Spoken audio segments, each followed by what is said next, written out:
નમસ્કાર વિદ્યાર્થી મિત્રો, પ્રોફેસર રાજેશ મહેતાના પ્રણામ. આજે આપણે ભારતીય બંધારણ જે TYBAમાં મુખ્ય ઇતિહાસના વિદ્યાર્થીઓ તથા મૂળભૂત અધિકારો અને ફરજો એટલે કે ફંડામેન્ટલ રાઇટ્સ એન્ડ ડ્યુટી નામનું પેપર એફસીના વિદ્યાર્થીઓના અભ્યાસક્રમમાં છે, જેના હેતુલક્ષી પ્રશ્નોની આપણે આજે વિગતે થોડી ચર્ચા કરીશું. એ પહેલા મૂળભૂત અધિકારો આપણને કઈ રીતે પ્રાપ્ત થયા એની થોડી માહિતી આપી દઉં મિત્રો. તો ઈસવીસન 1931માં ઇન્ડિયન નેશનલ કોંગ્રેસ એટલે કે ભારતીય રાષ્ટ્રીય કોંગ્રેસનું કરાચી ખાતે અધિવેશન મળ્યું. આ અધિવેશનની અંદર સરદાર વલ્લભભાઈ પટેલે મૂળભૂત અધિકારોની માગણી કરી હતી સૌ પ્રથમવાર, જ્યારે પંડિત જવાહરલાલ નહેરુએ મૂળભૂત અધિકારોનું માળખું તૈયાર કર્યું અને શરૂઆતમાં આપણને કુલ 7 મૂળભૂત અધિકારો પ્રાપ્ત થયા હતા. પરંતુ મિલકતનો જે અધિકાર છે એ ભારતના અંદર 44મો સુધારો કરવામાં આવ્યો ઈસવીસન 1978માં. એ દ્વારા તેનું કાયદાનું સ્વરૂપ નક્કી કર્યું અને એ મિલકતના અધિકારને દૂર કરવામાં આવ્યો.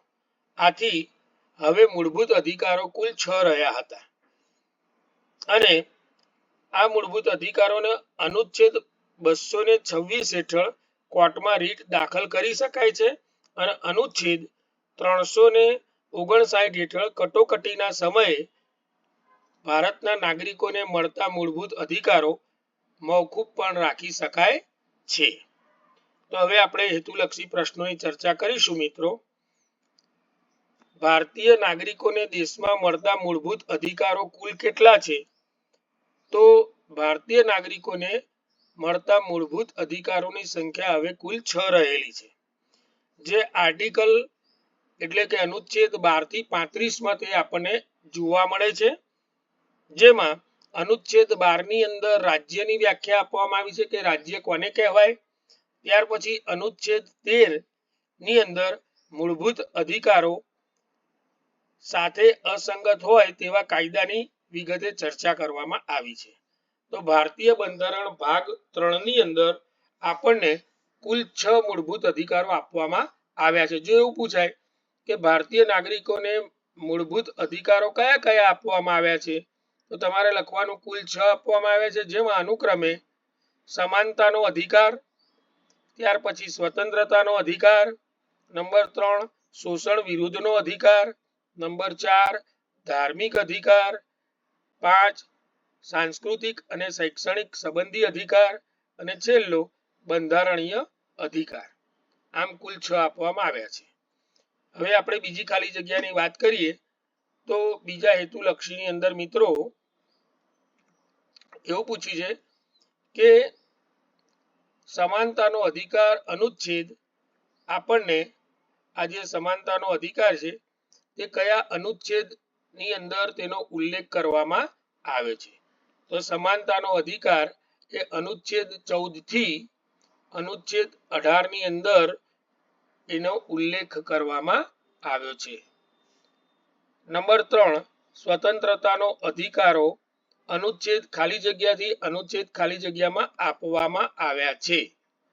તો સ્વતંત્રતાનો અધિકાર એ આપણને ભારતીય બંધારણ ભાગ 3માં અનુચ્છેદ 19 થી 22 ની અંદર તે આપવામાં આવ્યા છે. નંબર 4 શોષણ વિરુદ્ધના અધિકારો અનુચ્છેદ ખાલી જગ્યાથી અનુચ્છેદ ખાલી જગ્યામાં આપવામાં આવ્યા છે. તેનો જવાબ આવશે મિત્રો 23 થી 24 ની અંદર આપવામાં આવ્યા છે. નંબર 5 ધાર્મિક સ્વતંત્રતાનો અધિકાર અનુચ્છેદ ખાલી જગ્યાથી અનુચ્છેદ ખાલી જગ્યામાં આપવામાં આવ્યા છે. તો ધાર્મિક સ્વતંત્રતાનો જે અધિકાર છે એ 25 થી 28 ની અંદર તેનો આપણને ઉલ્લેખ પ્રાપ્ત થાય છે અને આપવામાં આવ્યા છે. નંબર 6 સંસ્કૃતિ શિક્ષણ સંબંધી અધિકારો અનુચ્છેદ ખાલી જગ્યાથી અનુચ્છેદ ખાલી જગ્યામાં આપવામાં આવ્યા છે. તેનો જવાબ આવશે 29 થી 30 અથવા તો 29 અને 30 ની અંદર સંસ્કૃતિ સંબંધી તથા શિક્ષણ સંબંધી અધિકારો આપણને આપવામાં આવ્યા છે.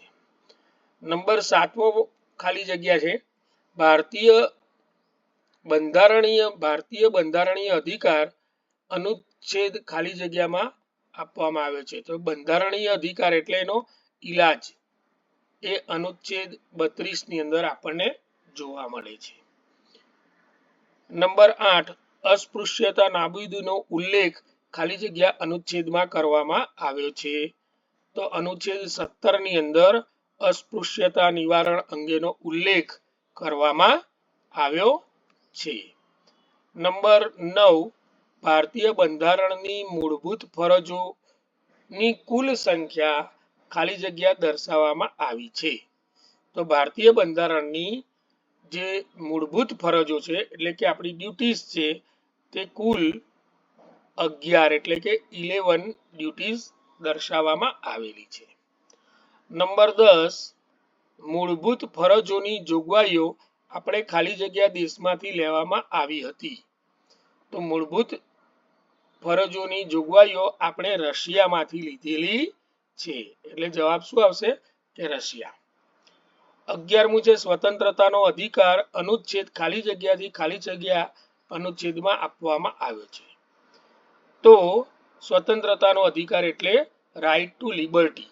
આ રાઇટ ટુ લિબર્ટીનો આપણને આર્ટિકલ 19 એન્ડ આર્ટિકલ 22 એટલે કે અનુચ્છેદ 19 થી 1922 ની અંદર સ્વતંત્રતાનો અધિકાર આપવામાં આવ્યો છે.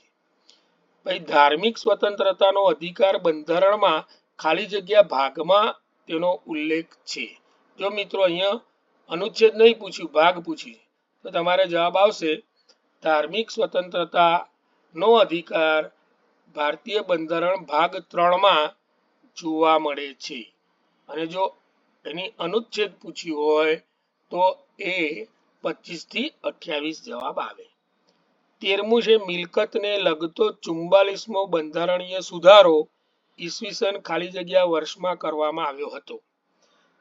તો મેં તમને એની ઇન્ટ્રોડક્શનમાં જ કીધું મિત્રો કે જે 7મો અધિકાર હતો એ નાબૂદ કર્યો.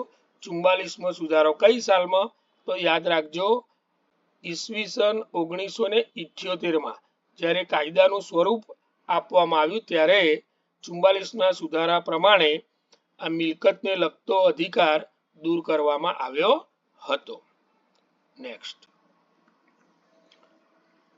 14મું છે મિત્રો અનુચ્છેદ 19 બંધારણ દ્વારા નાગરિક ખાલી જગ્યા પ્રકારની સ્વતંત્રતાઓ આપવામાં આવેલી છે.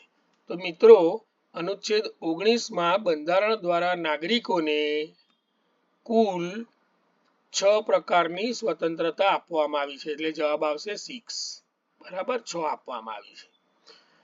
પ્રશ્ન નંબર 15 અનુચ્છેદ 19માં બંધારણ દ્વારા નાગરિકને કઈ કઈ સ્વતંત્રતા આપવામાં આવી છે. જો ઉપર પૂછેલી 6 તો આ 6 કઈ છે તો 19 એ થી લઈ 19 એફ સુધી અનુક્રમે કુલ 6 છે.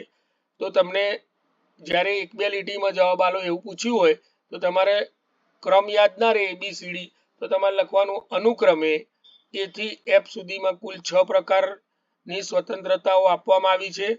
જેમાં વાણી સ્વતંત્રતા, વિચાર સ્વતંત્રતા અને અભિવ્યક્તિની સ્વતંત્રતા 19A માં. 19B માં હથિયાર વગર સભા ભરવાની સ્વતંત્રતા.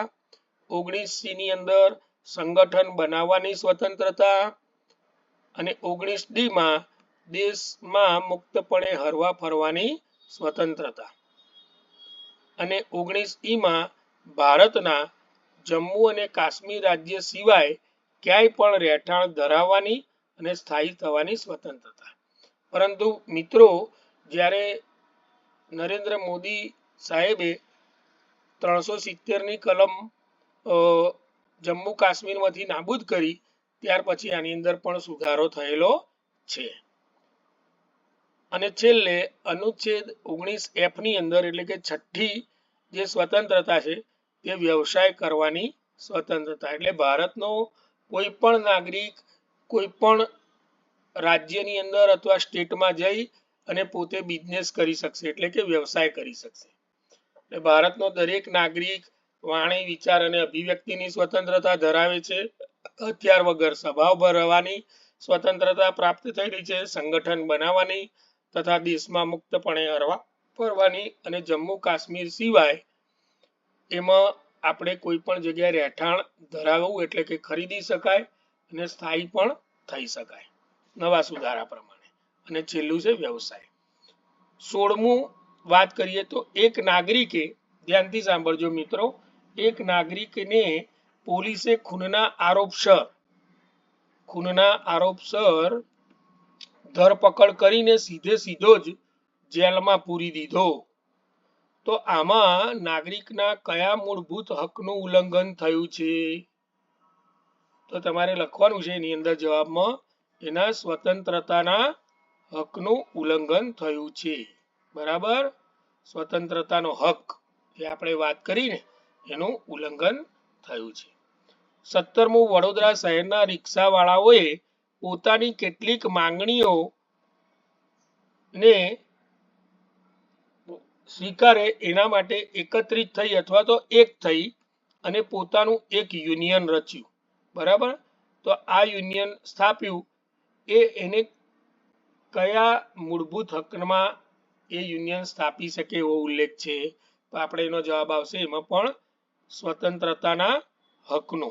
બરાબર, સ્વતંત્રતાના હક પ્રમાણે ભારતનો કોઈ પણ વ્યક્તિ એ શું કરશે? સંગઠન બનાવી શકશે. એટલે આર્ટિકલ 19C યાદ કરવાનું. આમાં કયા હકનાથી એને યુનિયન બનાવ્યું છે ને પેલામાં કયા હકનું ઉલ્લંઘન કરીને પોલીસે જેલમાં પૂર્યો છે, તો એની અંદર પણ સ્વતંત્રતાના હકનું ઉલ્લંઘન કર્યું છે વ્યક્તિનું. બરાબર, થેન્ક યુ વિદ્યાર્થી મિત્રો, છેક સુધી તમે સાંભળ્યો. મને એ બદલ પ્રોફેસર રાજેશ મહેતાના પ્રણામ. તમને વિડીયો ગમે તો લાઈક અને શેર અવશ્ય કરજો. ધન્યવાદ.